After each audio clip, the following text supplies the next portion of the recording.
All right, welcome back to day 2 of the Funky Hutch.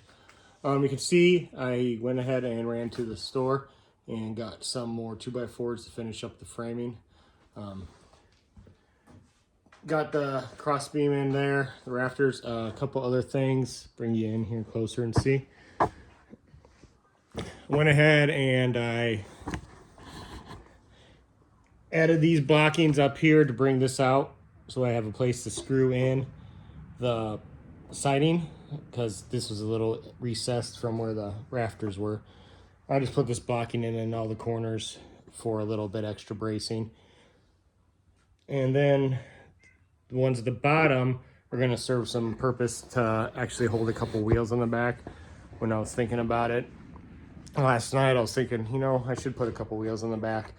That way I don't have to drag it. I can just put in a couple eye bolts in the front and a rope and just lift it up. You can see it's pretty lightweight. So I can lift it up on the back to pivot it on those wheels and pull it that way. So I can use myself, four-wheeler, the tractor, whatever, to drag it that way. So I think that's what we're gonna do. And then you can see I put a brace up at the middle, a stud in the middle in the back there, right over here. This is where the siding in the back, the leftover pieces I'm gonna have are gonna overlap there.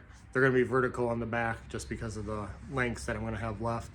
So that's where those will overlap and I'll be able to screw into that. So now that the framing is done, we are going to go ahead and start working on the siding. Like I said, it's gonna be 2 sheets in the front, about 2.5-ish in the back. The front will have to notch around where the rafters come down. And then we'll cut the back off after we screw it on there.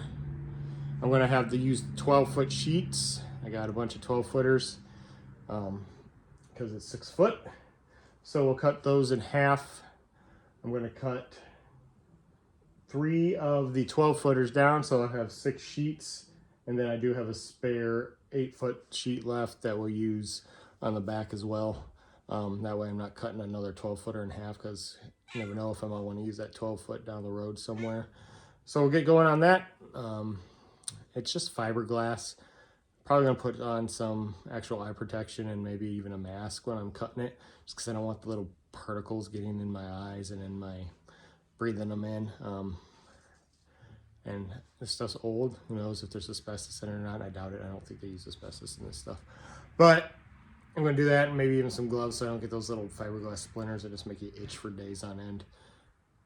So, well, next time you see me, I will be cutting those sheets. One little tip here, I'm gonna be using these folding plastic sawhorses. Put the sheets on, fold up nice and easy, super lightweight. Just hang them anywhere you want in your garage. They fold up nice and flat. These things are really handy. Yeah, they're not the most robust in the world. I got a couple of them out there that are broken, and maybe can't really see them with the farthest ones out there.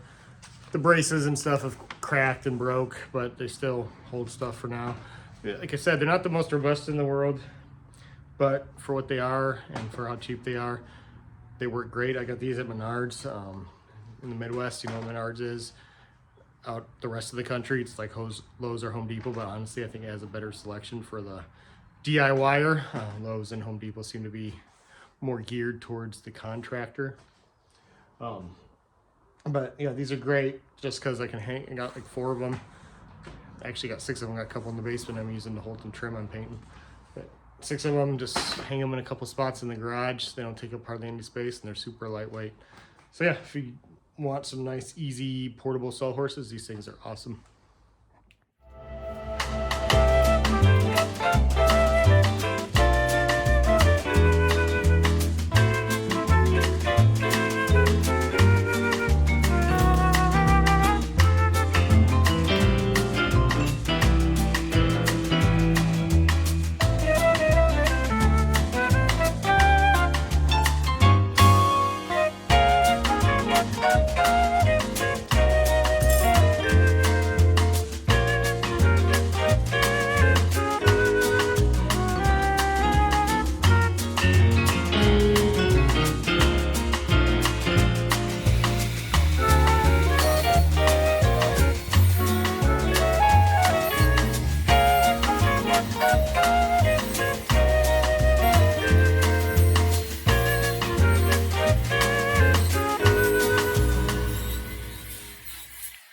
went pretty well. I wasn't sure if it was going to shatter or not. I mean, these are old, but cut right through that pretty quick. Just went nice and easy. So the acrylic, the label on it says like acrylicized fiberglass. So if I don't know if you ever cut plastic or acrylic, yeah, that's all it smelled like. But I just didn't want any of that stuff getting in my system just because I've had fiberglass splinters before and you'll itch for days and days. One thing, another little tip, like I said, I'm not a Milwaukee or DeWalt guy or anything like that specifically, but these Milwaukee ink Sol, these are great markers. They outdo Sharpie like far and away. These will mark on wet, though they don't run. I know Sharpies are supposed to be permanent, but you can smear them, especially when they're wet. So these things stay sharp longer. They mark better in like almost every condition. So if you find these Milwaukee ink Sol, these are far superior to a Sharpie. So got those cut in half. Got our 6-foot sections. So for the top section on this one, I've notched out so it'll go around the rafter here. I just used some tin snips and cut the fiberglass with that. It crinkled a little bit around the edges of the cut, but big deal, it's a goat shed. And I don't think anybody's really going to be using these on anything very cosmetic unless you're going super retro. Put it on there. I'm just using some of these 1-inch pole barn sheet metal screws. Got the little rubber gasket so it'll seal the hole. Just a little drill driver for that. So gonna get those on there. Gonna start at the bottom and work my way up because I want to start at the bottom so the upper one can overlap the ridge on the upper sheet of fiberglass will overlap the ridge on the bottom sheet, so that way when water comes down it won't go inside, it will run over that top one that's overlapping the bottom and keep going. I want to keep them up off the ground about an inch. So I got just a couple 1/2-inch pieces of wood stacked on top of each other, give me that inch. I can rest it on there and start screwing these in.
So as you can see there, I had to trim the notches out a little bit more to make it work, but that wasn't that big a deal.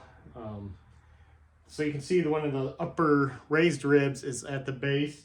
I do have some 1.5 inch of the same type of screws. I'm gonna pop a few of them in the bottom there just so that's not pulling it out, because this stuff is old, it's slightly brittle, so if that catches, it's just gonna snap off. So I'm going to throw a few screws in the bottom from the 1.5 inch ones, just kind of snug them in there, not do it tight because it'll just pull right through. Then I'm going to repeat the process on the back side, and when that's done, we'll get that cut. And then you can see me put up the vertical pieces on the back. All right, got the back on. As you can see, it went up a little higher than the back of the shed. Instead of doing the measurements and trying to cut it just perfect, I screwed it on there. I'm going to do the same thing I did when I cut the sheets in half. I'm just going to throw my glasses on and mask and just run the circular saw right across that top beam there and just cut it off that way.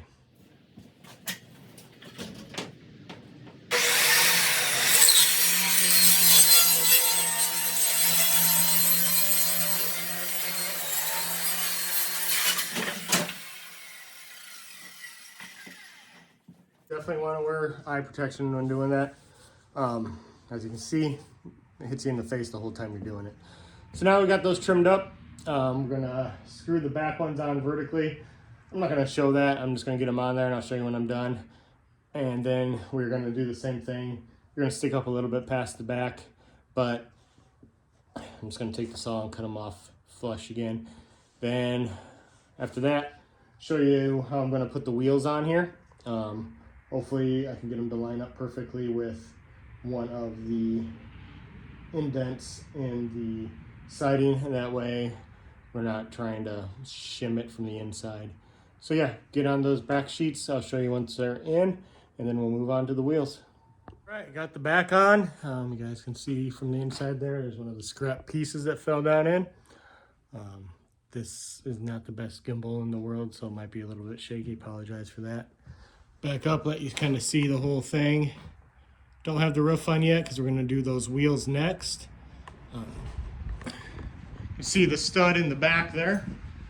Use that back here on this back side where I went vertical.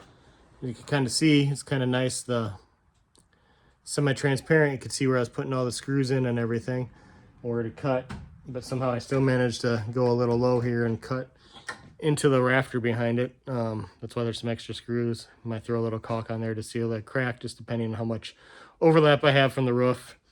But you can see I got the stud in the middle, put some of the 1.5 inch screws through where the pieces overlap so they're not flopping. Overlap is nice here too because they were just wide enough on the edge that it covered up. All right, so you can see like the overlap here covered up the edges of the other ones. So I'm not going to worry about putting any kind of trim on the corners. Edge I'm talking about, you can see it in the front since this whole front's going to be just open. You can see from the ridges there's a little bit of a gap there. But that's, whoa, that sun's bright. That covers up from the overlap in the back. Keep the wind from blowing through in the back there. Wherever we put this, we're oriented so the wind's not blowing in the door. Worst case, I'll make a plywood door on it for the winter or whatever if I really need to. This probably isn't really going to be a winter shelter. It's more going to be for keeping the rain and the wind off of them. So yeah, let's get those wheels on and then we'll get the roof on and it'll be pretty much finished up. All right, yeah, it's a weird angle here, but it's the best way to show you guys what I'm doing. So at the back corner here, here's that overlap I was talking about. I probably am going to have to trim a little of this off because it's going to get in the way of the wheel. These are like $10 a piece. I got them at Harbor Freight. Love it or hate it. It's where I go for cheap stuff that I know I'm not really going to care a whole heck of a lot about. Something that's just going to get the job done without being super pretty. So what I'm going to need to do is, got that stud and the bracing behind here. I'm going to want it to go into right here in this indent where the blue is, because that's flush up against the stud. And then if I need to shim out away from these ridges, I can use a couple nuts on there with some washers to get that out where I need it to be. So for right now, I'm going to want to put the hole right in the middle of this blue, and I'm going to want to go in 3 inches because I got a 1.5 inch stud, then 3.5 inches of the brace. 3 inches will put it right about the middle of that brace and get it away from the edges. where everything will work out right, and it should be pretty sturdy. I got some bolts that are going to go through, just some of my carriage bolts I had laying around. Use them for the axles. I'm going to do this on each side, and when I'm done, I'll show you guys what I got. I'll get the bolts in, show you the shimming I'm going to do, and then we'll get the wheels on there. All right, so I'm going to measure in here my 3 inches. I'm going to use one of the washers that I got to kind of center myself up in the blue there, or at least get where I want to be. Just a little bit of wiggle room. I'll probably go towards the upper part of it because I really don't want this to be down too low.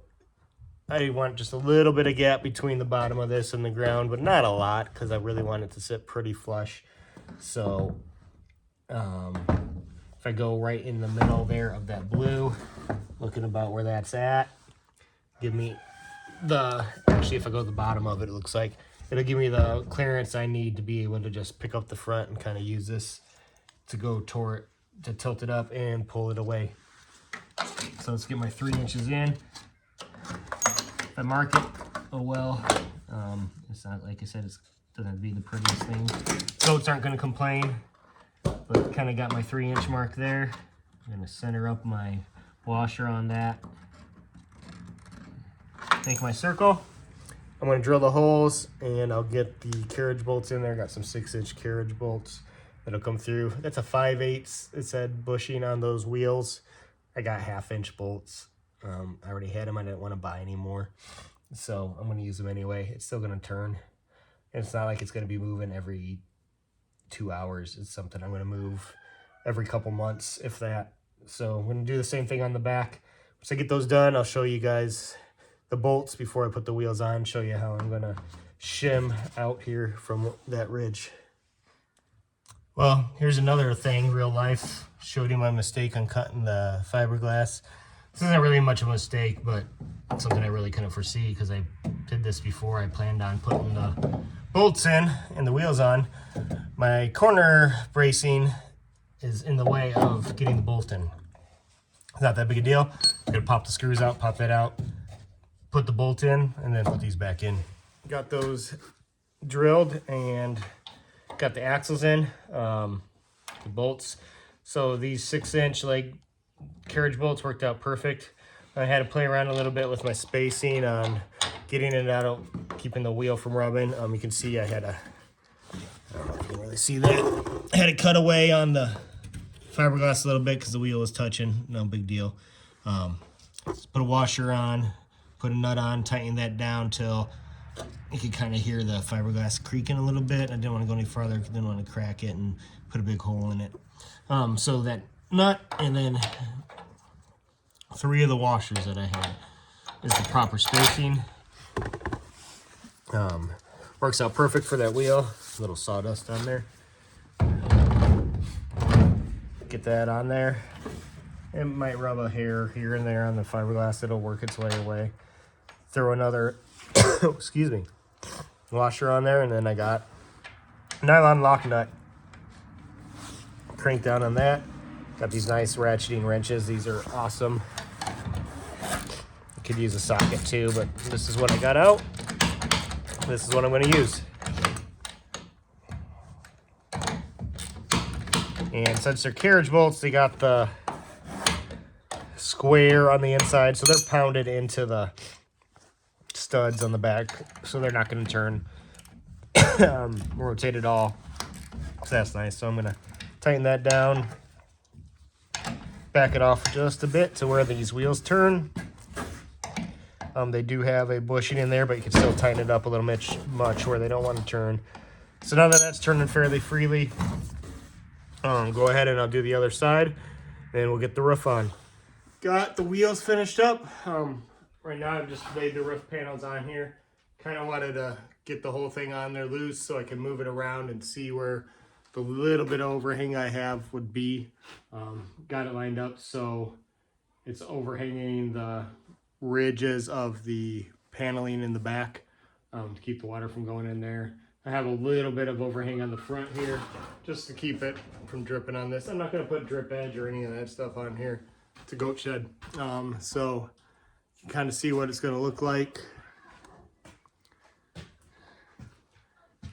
We got our nice patriotic funky paneling everywhere.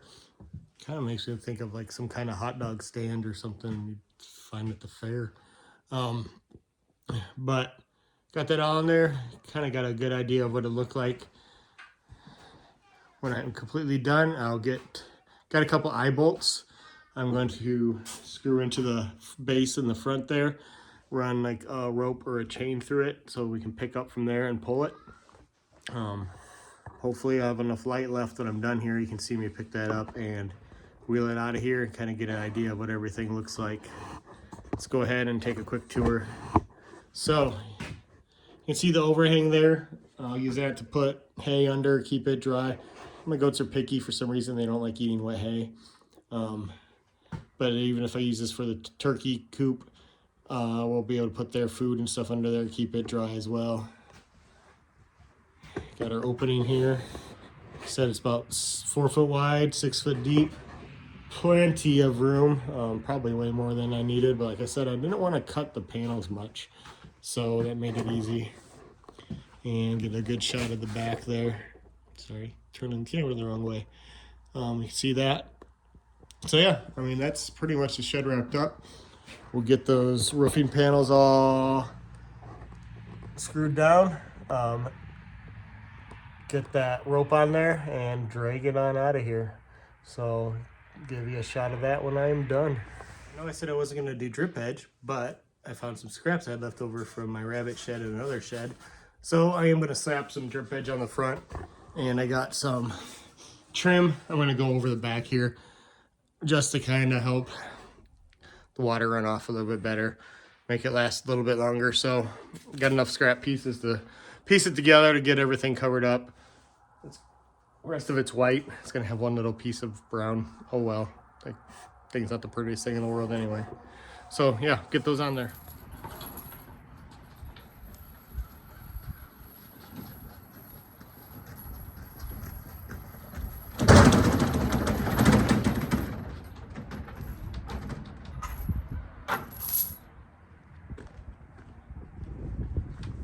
All right, obviously a new day. I'm not wearing the same clothes and it's sunny. Got too dark last night and my phone died. So finish this up today. It's done, got it finished up. I got the eye hooks in there, eye bolts, and you can see I put a chain on it to drag it out. Take a quick look around the thing here, show you guys what we're working with. Now I got it out in the sun, you can kind of see the lovely paint scheme here. But you got your 6x4 area inside. See, easy to get in and out there. Open to the ground. When we have the goats in there, we'll throw some straw in there for bedding. Turkeys will make some kind of roost system, either an old pallet or just kind of make something up and lean it up in there. That should be good enough. Got a 6x4 area basically out here underneath the overhang for keeping the food. Little outside lounging area. This is your high side.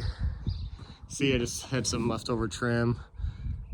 It's actually supposed to go the other way around, but whatever, it worked for this. Good view of the back. See the wheels there. Kind of see down there where the fiberglass is hacked up around them. I just cut it out real rough, just so it wasn't dragging on the wheels. View from this edge. See, I threw some scrap drip edge on there. Got the one little brown piece, but whatever. This is all untreated wood. The only part that's treated is the base. It's gonna be in contact with the ground. Yeah, it's untreated stuff's gonna get wet. It's gonna rot over time eventually, but I mean, this thing obviously isn't a permanent structure. It's gonna last long enough to do its job. Figure get a few good 5-10 years out of it. Anything rots out, easy enough to fix up, replace it if we needed to. But yeah, that's it. Let's see show you the eye bolts down here. Screwed them in. down through the brace and into the base. I thought about going straight in, but this is only a 2x4, so it's only 1.5 inches thick, and these eye bolts are like 4 inches long. I figured that wouldn't give it enough stability and bracing. It'd probably rip out eventually, so went this route. Just put a quick chain on there for right now that I had laying around. You could use a rope or whatever. You can see, I mean, I'm right-handed. This is my left hand. I can pick the thing up, so it's really not that heavy. And then you can drag it like you did coming out of the garage there, or you can hook that chain on. I'll probably, most of the time when I'm using it, I'll hook it onto the hook on the front of the bucket on my tractor, pull it where I want to. That way I can get a little more height out of it and a little more control. I mean, it gets some momentum going downhill, but yeah, it's still not that bad to drag around on your own. But if you got equipment to move it, might as well use it. So that's it. That's the Funky Hutch. Thank you guys for watching. Please like and subscribe, help build the channel. Really like this thing to take off. Kind of got blessed with one of our last videos, the fencing video with the, started working on the goat paddock. Somehow it got tagged onto another channel's like suggested videos and started taking off. Got quite a few views, over 100 in like a couple of hours, so that was pretty cool. So yeah, let's see if we can keep this thing going. There's Bean making his appearance again. That's all he does. So thank you all, have a blessed day.